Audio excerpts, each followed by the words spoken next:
Hello, Orthowell fans. We're going to talk about some more running interventions today. This is not only just for running, but it's great for strengthening in general. So your walkers out there as well, people that want to maximize their hip strength, their stability, some core stability, as well as some calf strengthening, because most people don't do calf work, okay? So I want to reference James Dunne, great guy online for runners out there. It's D-U-N-N-E.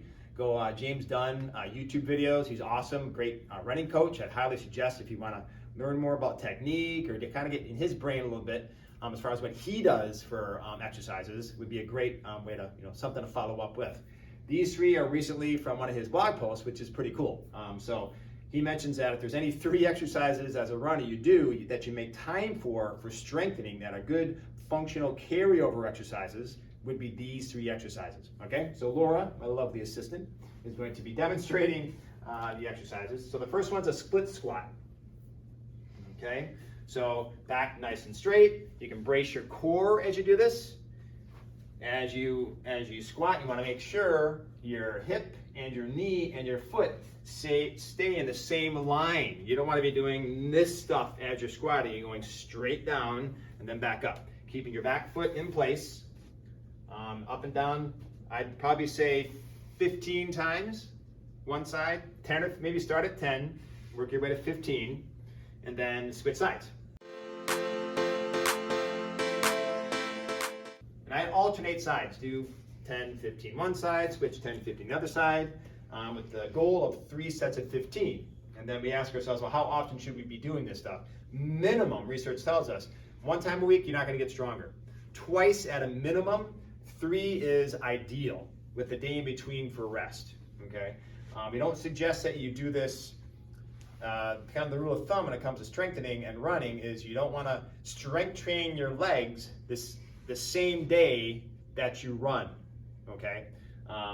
If you want to run on the same day, you run first and then you strength train later in the day. Don't do strength training on your legs and then run that same day. Make sense? Okay. So that's exercise number 1. Exercise number 2 is a single leg deadlift with a reach. And this is great because you're working on core stability. Keep your knee just a little bit straighter, just a little bit of bend, maybe 10, 15 degrees of bend in the stance leg, all the way out. Head's looking down as you're going. You don't want your head to be up because that can cause a little neck impingement. And maybe hold 1, 2, 3, and then back. And come up here, kind of like your power, your runner stance here. Kind of maybe hold that for a second or 2, and then extend out. And you're doing that perfectly, yeah?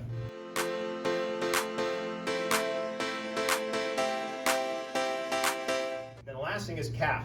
There's a lot of different ways to do this. James shows a little test that he's done that's been pretty successful for him for determining weakness.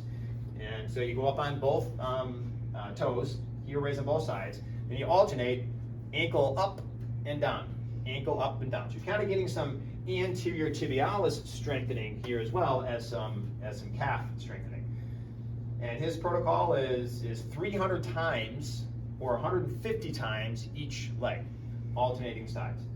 Might take anywhere from 3 to 5 minutes for this. And it's kind of a barometer of whether you need to be doing more exercises for your calves if you cannot do 300 of these consecutively, okay? The other option is a walking test, and this is based on a study. I think we found this in Kinetic Revolution, and I think James also refers to this as well. The rugby group defined this test as a way of determining whether there is weakness in the calves. If your heels start to fall with this, you start to fatigue, that's a sign, according to this study that was done, of weakness. And if you found weakness with this exercise, they would start you on a calf strengthening endurance training program. Because of course rugby, you're doing a lot of pushing. Then the last thing is another option that's good is jump rope. So one of those three things would be awesome. So the split squat, the single leg deadlift with the reach, and one of the 3 exercises for calves, and you'd be good to go. Thanks.